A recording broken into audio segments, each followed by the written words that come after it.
But before we start, we'd like to welcome back our loyal subscribers, and if you're new here, please subscribe to the channel and hit the bell icon so you never miss an episode.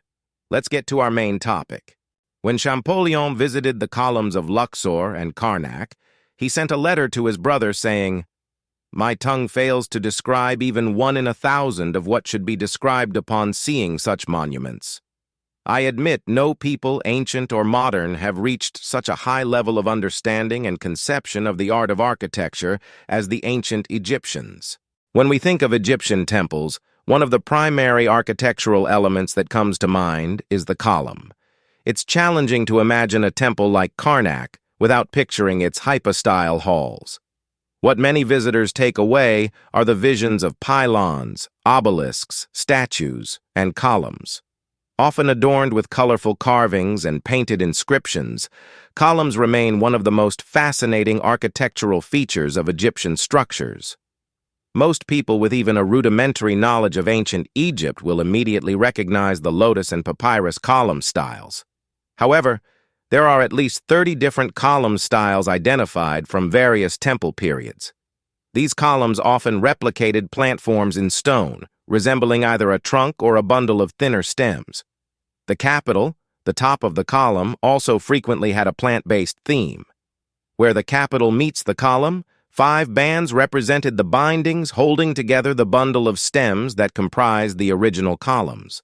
Above the capital, a low abacus usually connected the column to the lintels placed on top of it. Nevertheless, exceptions to these rules existed.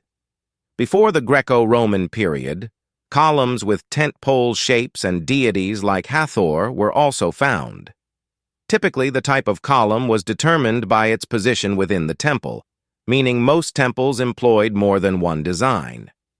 In outer temple courts, bud-style columns were common, especially away from the central axis of the inner temple.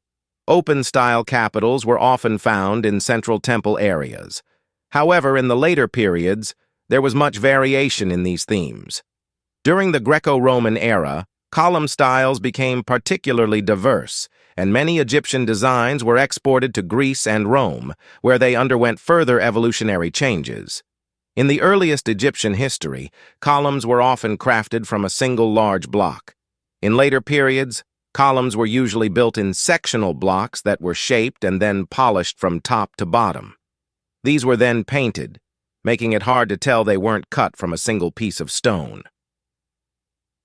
Main types of columns and capitals. Plant-style columns.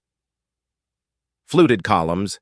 First appearing in the step pyramid enclosure of Djoser, this early column style faded mostly by the Egyptian Empire's time, but continued to be used in Nubia.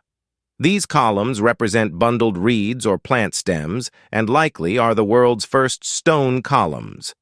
Later columns incorporated elements from these designs, particularly with more complex capitals.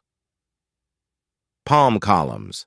Among the oldest column styles, palm columns can be found in the 5th dynasty pyramid complex of King Unas.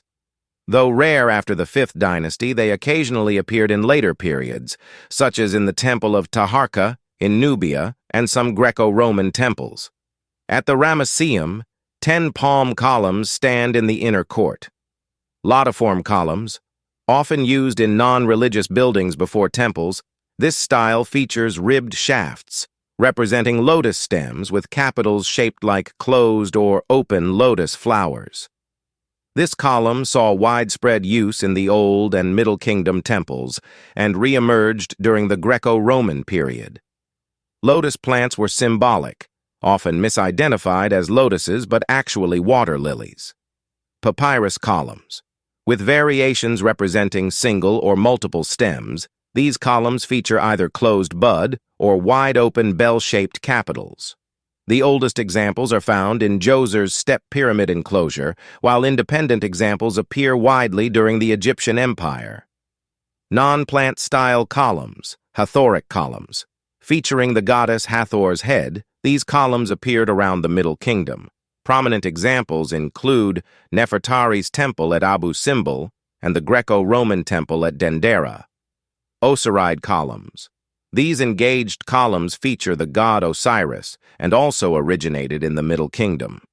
Examples can be seen in Abu Simbel.